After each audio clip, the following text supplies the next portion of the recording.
Tout comme moi, t'as sûrement grandi avec les contes Disney. T'as pleuré quand Mufasa est mort, t'as aimé le combat entre le prince et Maléfique dans La Belle au bois dormant, ou t'as peut-être été touché par l'histoire de Pocahontas. Walt Disney a fait rêver des générations entières avec des contes, mais souvent, il n'en est pas à l'origine. Certes, il a rendu ces histoires célèbres, et elles ont bercé et inspiré beaucoup d'entre nous, mais attention, les origines de ces contes ne sont pas aussi féeriques et bienveillantes que ce que vous connaissez. Je risque même de détruire ton enfance avec ce que je vais te révéler aujourd'hui. Voici la vraie histoire des contes Disney.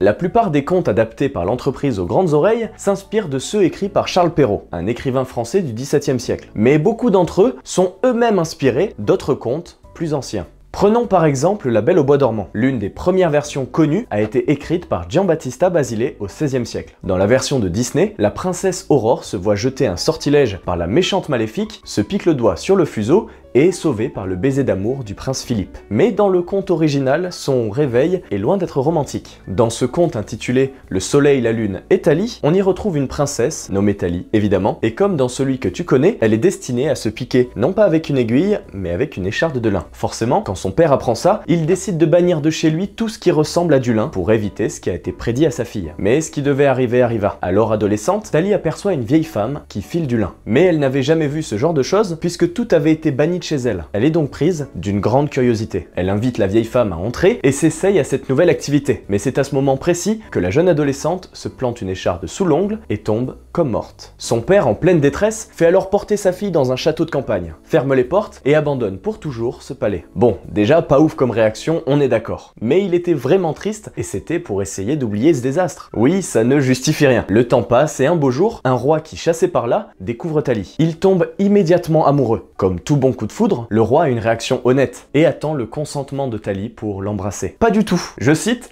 il la porta sur un lit où il cueillit les doux fruits de l'amour. Donc, c'est très bien dit, mais en gros, il abuse d'elle dans son sommeil. Est-ce que c'est bon pour vous? 9 mois plus tard, toujours endormie, Thalie accouche d'un garçon et d'une fille. En voulant téter le doigt de leur mère, les enfants parviennent à retirer l'écharde et à réveiller Thalie. C'est quand même étonnant qu'elle se soit pas réveillée avant, mais bon, tu te dis que l'histoire est déjà bien glauque? T'as pas encore tout vu. Le prince charmant, pas si charmant, revient et découvre lui aussi les enfants. Il nomme le petit garçon Soleil et la petite fille Lune. Il en profite au passage pour se présenter à Thalie, qui n'avait aucune idée de ce qu'elle faisait ici et encore moins de ce que ses enfants faisaient autour d'elle. Puis il repart chez lui en promettant de revenir. Mais le coquin était marié, et comme tout finit par se savoir, sa femme la reine a pris la nouvelle. Tu t'en doutes, elle l'a pas extrêmement bien pris, donc elle a préparé une petite vengeance. Pour ça, elle envoie un messager voir Thalie, en disant que le roi aimerait beaucoup voir ses enfants. Thalie accepte sans se douter de rien, et quand les enfants arrivent, la reine ordonne au cuisinier de les tuer et de les faire manger à son époux. Miam. Le cuisinier au grand cœur épargne les enfants, et les remplace par des chevreaux. Le repas commence, se passe, mais bon, la reine ne se sent pas satisfaite. Elle décide donc de faire venir Thalie pour la faire brûler vive. Rien que ça. Mais avant qu'elle ne puisse être exécutée, le roi arrive et la sauve. Il découvre également que les enfants était en vie et fait exécuter la reine pour ses crimes. À la fin de l'histoire, il épouse Thalie et ils vivent heureux avec leurs enfants. Tout est bien qui finit bien finalement. Et la morale de l'histoire dans tout ça? À qui a de la chance, le bien vient même en dormant. Bon, je sais pas vraiment si c'est de la chance, mais disons que si on avait illustré ça à la télé, ça aurait probablement traumatisé pas mal de générations. Mais il y a beaucoup d'autres histoires dont la véritable origine est pas ouf non plus. Comme l'histoire de la très connue Pocahontas. Disney nous la présente comme une jeune femme forte qui tombe amoureuse de l'explorateur John Smith et aide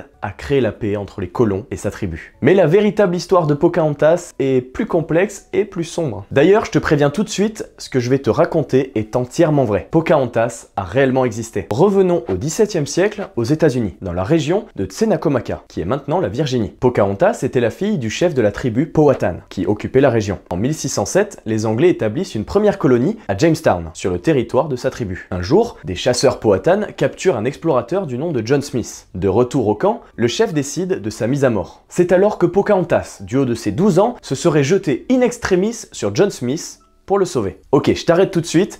Cette histoire est fausse. En réalité, elle aurait été inventée de toutes pièces par John Smith lui-même, qui aurait cherché à forger sa propre légende. Voici la vraie version. Au début du XVIIe siècle, la jeune colonie de Jamestown est décimée par le froid, la famine et les épidémies. Les Powhatan, dans un élan de générosité, apportent de la nourriture aux colons pour survivre l'hiver. Mais la paix ne dure en réalité pas longtemps. Les colons piétinent et transforment la terre des ancêtres de la tribu, et entre les deux camps, les tensions éclatent rapidement. Un jour, une jeune fille est capturée par un capitaine anglais qui cherche un moyen de pression sur les Powhatan.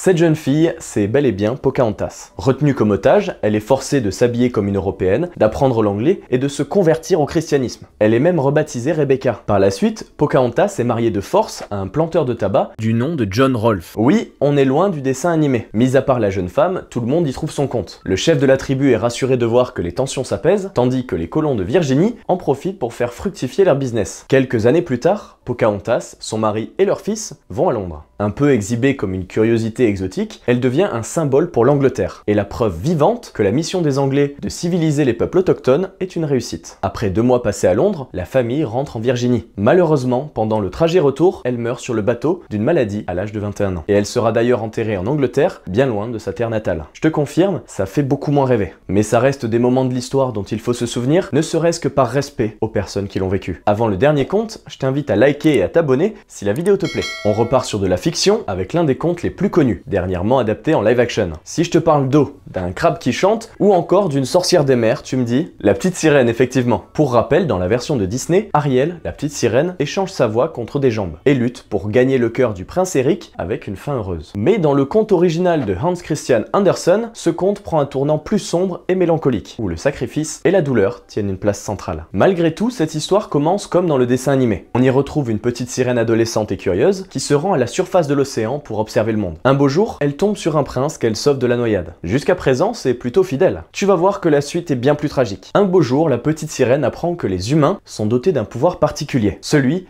d'avoir une âme éternelle. Et ce, même si leur vie sur Terre est plus courte que celle des sirènes dans l'océan. Obsédée par cette idée, elle se met alors en tête d'obtenir elle aussi une âme éternelle. Mais pour ça, elle doit d'abord séduire et épouser un humain. Oui, ce n'est pas vraiment un amour désintéressé. Sauf que l'humain qu'elle convoite, le prince, vit sur la Terre. Alors comment faire? Bon, si tu connais la petite sirène, tu t'en doutes, elle décide de conclure un marché avec la sorcière des mers. Échanger sa voix contre une paire de jambes. Sauf qu'attends, pour rappel, dans la petite sirène de Disney, elle enferme sa voix dans un coquillage. Mais dans cette version, on lui coupe tout simplement la langue. Autant te dire que c'est beaucoup moins fun. Et elle lui dit aussi que si le prince épouse quelqu'un d'autre, son cœur se brisera et elle se transformera en écume de mer. Vous vous dites qu'après ça, la souffrance s'arrête? Mais pas du tout. Sa transformation en humaine est extrêmement douloureuse, et chaque pas lui procure la sensation d'être transpercé par des couteaux. Autant te dire que ça doit être un vrai plaisir de marcher. Le prince tombe sous le charme de notre petite sirène, mais une autre femme, qu'il croit être celle qui l'a sauvé de la noyade, occupe toutes ses pensées. Et c'est justement elle qu'il décide d'épouser. Et là, notre histoire prend une tournure tragique. Au moment où elle s'apprête à se transformer en écume de mer, les sœurs de la sirène lui offrent une ultime chance. Tuer le prince. Ouais, une solution assez extrême. Mais elle choisit de se sacrifier et de se jeter à la mer. Honnêtement, comparé aux histoires précédentes, c'est vraiment la version la plus soft.